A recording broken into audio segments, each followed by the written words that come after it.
नमस्कार मंडळी, तुम्हा सर्वांचं नवीन एका व्हिडिओमध्ये खूप खूप स्वागत आहे. आता तुम्ही म्हणाल, बीटमध्ये गाजर किसून ही कुठली रेसिपी? अतिशय पौष्टिक आणि भन्नाट तुम्हाला आवडणारी अशी रेसिपी आहे बरं का. आता ही रेसिपी नेमकी काय असेल पाहण्यासाठी व्हिडिओ मात्र कुठे स्किप न करता शेवटपर्यंत बघा. चला मग व्हिडिओला सुरुवात करूया. सुरुवातीला बघा इथं 2 बीट आणि 1 गाजर घेतले बरं का. तसं तर ही रेसिपी बीटपासूनच बनते, पण मी इथं माझ्या आवडीनुसार 1 गाजरसुद्धा वापरत आहे बरं का. गाजर, बीट अगोदर धुवून घेतलं गाजराच्या वरची सालं काढून घेतलीत, नंतर बीटच्या वरची सालं काढून घेत आहे.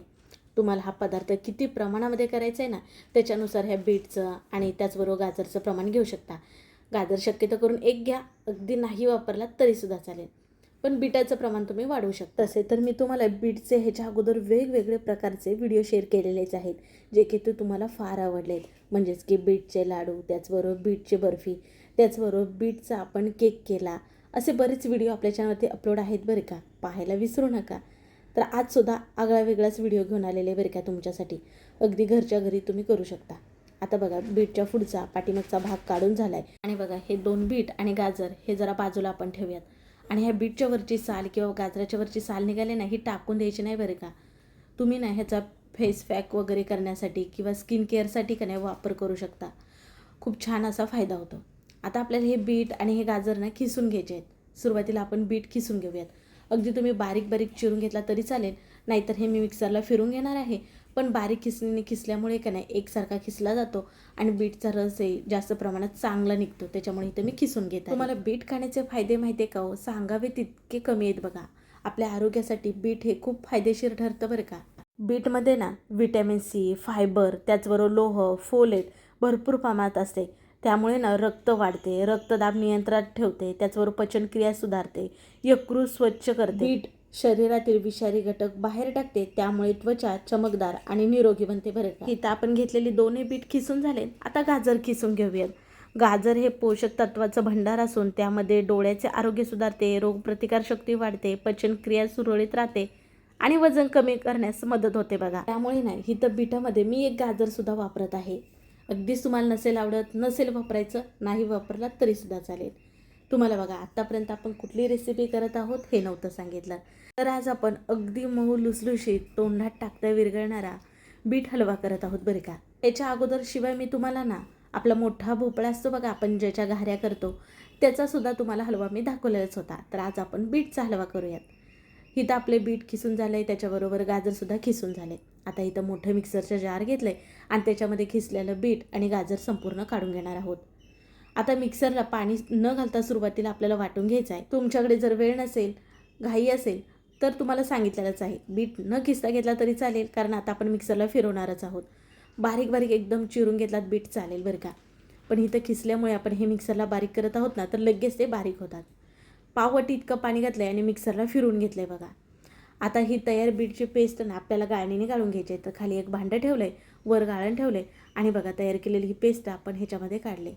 आणि आता आपण जमेल ती इतकं दाबून दाबून हे बीटचं पाणी काढून घ्यायचं आहे. म्हणजेच की बीटचा रस आपल्याला ह्या बीटाच्या रसाचाच वापर करायचा आहे बघा.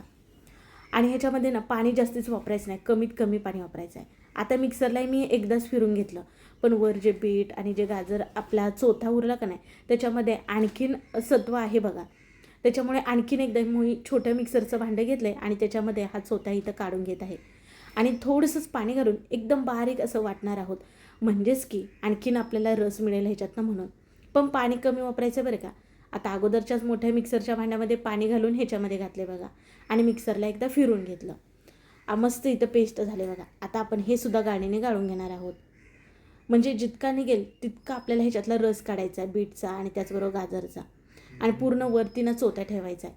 आता हे टाकून द्यायचं नाही बरं का तुम्हाला. वर चोथा जो उरला ना, त्याच्यापासून तुम्ही पराठे वगैरे करत असाल, कणिक मळत असाल, त्याच्यामध्ये हा चोथा वापरू शकता, कारण एकदम बारीक तर आहे. शिवाय सूप करत असाल त्याच्यामध्ये सुद्धा हा चोथा वापरू शकता. शिवाय आपले बर्फ जमा करतो बघा क्यूब, त्याच्यामध्ये जरी चोथा हा सेट केला आणि सकाळी उठल्यानंतर जरी तुम्ही पाण्यामध्ये टाकून पिलात ना, तरीसुद्धा खूप फायदेशीर असा हा चोथा आहे. आता बघा निघेल तितका बीटचा रस इथं काढून घेतलेला आहे. आता आपल्याला आणखीन एकदा गाळून घ्यायचा आहे, कारण गाळणीने किती जरी गाळलं तरीसुद्धा ना बीटचा थोडा चोथा आहे ह्या रसमध्ये जातो बघा. त्याच्यामुळे बघा खाली चाळण ठेवले आणि वर कॉटनचा रुमाल ठेवला आहे. आणि आता काढलेला रस ना ह्या रुमालावरती टाकून आपण गाळून घेऊयात. म्हणजे ना पूर्णपणे चोथा जो आहे ना तो आपला वेगळा होईल आणि रस जो आहे तो आपला वेगळा होईल. या रसमध्ये ना बीटाच्या जरासुद्धा चोथा राहता कामा नये म्हणून कॉटनच्या रुमालात ना असं गाळून घ्यायचं बघा. आणि बघा वर तुम्हाला इथं चोथा दिसत असेल, हा आपल्याला बाजूला करून घ्यायचा आहे. ह्याचं काय काय करायचं तुम्हाला मी सांगितलेलंच आहे. पण जो बीटचा रस आहे तो बघा, इथं फक्त आपल्याला रस पाहिजे, ह्याच्यामध्ये जरासुद्धाच चोथा राहता कामा नये. आपण इथं करत आहोत बीटचा हलवा. तो छान प्रकारे सेट व्हावा ह्याच्यासाठी आपण वापरणार आहोत कॉर्नफ्लॉवर. 4 चमचे इतकं कॉर्नफ्लॉवर घेतलेलं आहे बघा. पण पॅन हा गॅसवर ठेवण्याच्या अगोदर कॉर्नफ्लॉवर घालून ना मिसळून घ्यायचं आहे बघा. कारण जर पॅन गॅसवरती ठेवला आणि मग तुम्ही कॉर्नफ्लॉवर घातला तर गुठळ्या होतात, म्हणून हे अगोदरच एक तयारी करायची आहे. आता गोडासाठी इथं वापरत आहे साखर. तर साखर बघा, ह्या पोहे खायच्या चमच्याने 5 चमचे इतकी साखर घेतली बघा. अगदी गोडाचं प्रमाण तुम्ही तुमच्या आवडीनुसार कमी अधिक करू शकता. मी तर इथं कमीच साखर वापरले, कारण बीट पण आपले हलके थोडे गोडीला असतात, शिवाय गाजरसुद्धा आपलं गोडीला असतं. आता बीटचा हलवा करत आहोत, गोड आहे, थोडंसं मीठ घालायचं, त्याच्यामुळे चव बॅलन्स होते आणि छान चवीला हा हलवा लागतो. कुठल्याही गोडाच्या पदार्थामध्ये चिमूटभर मीठ घालायचं बघा. हे सर्व मिसळून झालं की हा पॅन का नाही गॅसवरती नेऊन ठेवायचा. आणि काय आता आपल्याला सतत हलवत राहायचं आहे, म्हणजे ह्याच्यामध्ये गुठळ्या राहता कामा नये. गॅस बारीक ठेवायचा आहे सुरुवातीपासून शेवटपर्यंत, बिलकुलसुद्धा तुम्हाला वाढवायचं नाही. आणि बघा जसं इथं मी हलवत आहे तसं असं इतकं घट्ट झालेलं आहे बघा. वरून तुम्हाला पाणी वगैरे बिलकुलसुद्धा घालायचं नाही, फक्त गॅसवरती पॅन ठेवून सतत हलवत राहायचं आहे बघा, म्हणजेच हे चांगल्या प्रकारे शिजूसपर्यंत. आता इथं मिक्सरच्या मदतीने फेटून घेते, म्हणजे गुठळ्या होत नाहीत. अगदी तुम्ही चमच वगैरे वापरला तरी चालेल.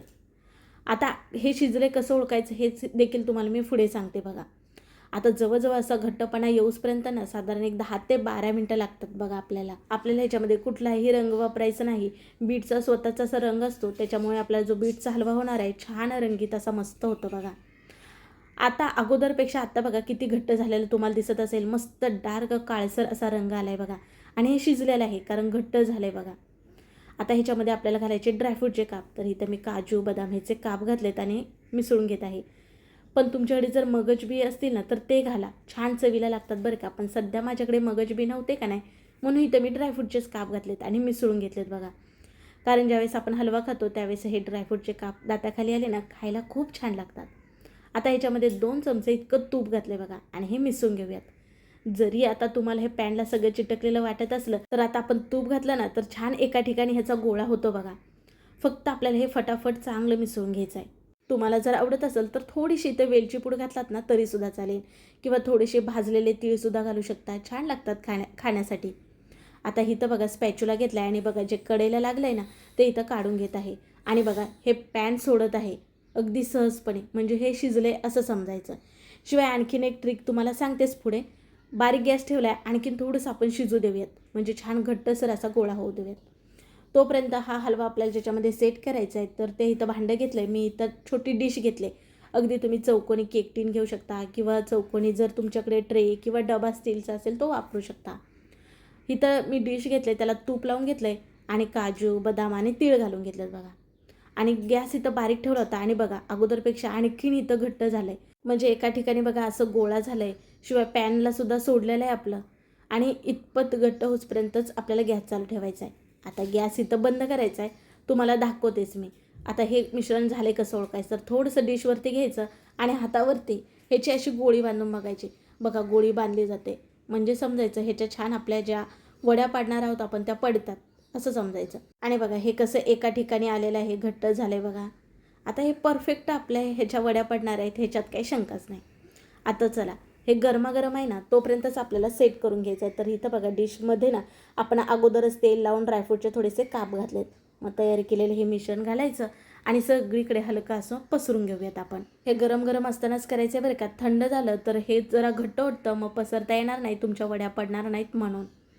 एकसारखं छान असं पसरून झालं आहे बघा.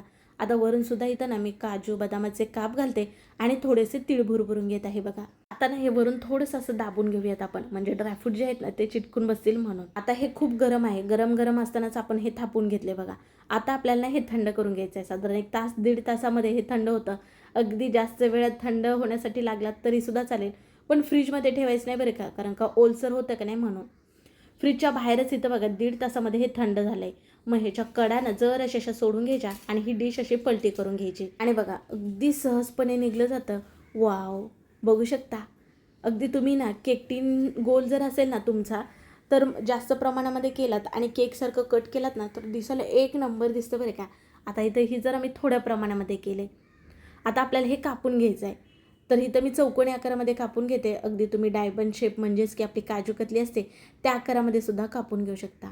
आणि वाव बघा, तुम्हाला कापता वेळेस समजत असेल अगदी आपली जेली कशी असते तसं तयार होतं बघा. एकदम मस्त परफेक्ट अशा वड्या झाल्यात बघा. इथं आज आपण हा बीटचा हलवा पाहिला. तसं तर ह्याच्या अगोदर ना आपण बीटचा जाम पण केलता बरं का. अगदी 2 ते 3 महिने खराब होत नाही. बीटच्या सर्व रेसिपी आहेत त्यांची लिंक मी डिस्क्रिप्शन बॉक्समध्ये देईन. तसं तर मुलं बीट खायला नको नको म्हणतात बघा, पण बीट खाण्याचे फायदे बरेच आहेत बरे का. त्याच्यामुळे ना वेगवेगळे असे पदार्थ करायचे जेणेकरून मुलं कसे आवडीने मागून मागून खातील. आणि हा पदार्थ एकदा तुम्ही करून बघा. मुलांनी पुन्हा नाही तुम्हाला करायला सांगितलं ना मग मला विचारा. गॅरंटी देऊन सांगते अगदी मुलांना आवडणार. आणि अगदी खर्चसुद्धा जास्त नाही बरं का. 50 रुपयेमध्ये बनवून तयार होते. फक्त 2 चमचे तुपापासून. बऱ्याच जणांना जेवल्यानंतर काहीतरी गोडधोड खाण्याची सवय असते. एकदा बनवा, अगदी आठवडाभर टिकतो बरं का. शिवाय बघा, मी तुम्हाला मोडून दाखवते. चिवट चिकट बिलकुलसुद्धा नाही, अगदी जेलीसारखी झाली बघा. कसा वाटला व्हिडिओ नक्की कळवा. व्हिडिओ जरासुद्धा आवडल्यास पटकन एक लाईक ठोका. व्हिडिओ शेअर करायला विसरू नका. आणि हो, असेच नवनवीन व्हिडिओ पाहण्यासाठी आवर्जून चॅनलला सबस्क्राईब करा. चला मग पुन्हा भेटू अशा नवीन एका छान व्हिडिओमध्ये. तोपर्यंत बाय.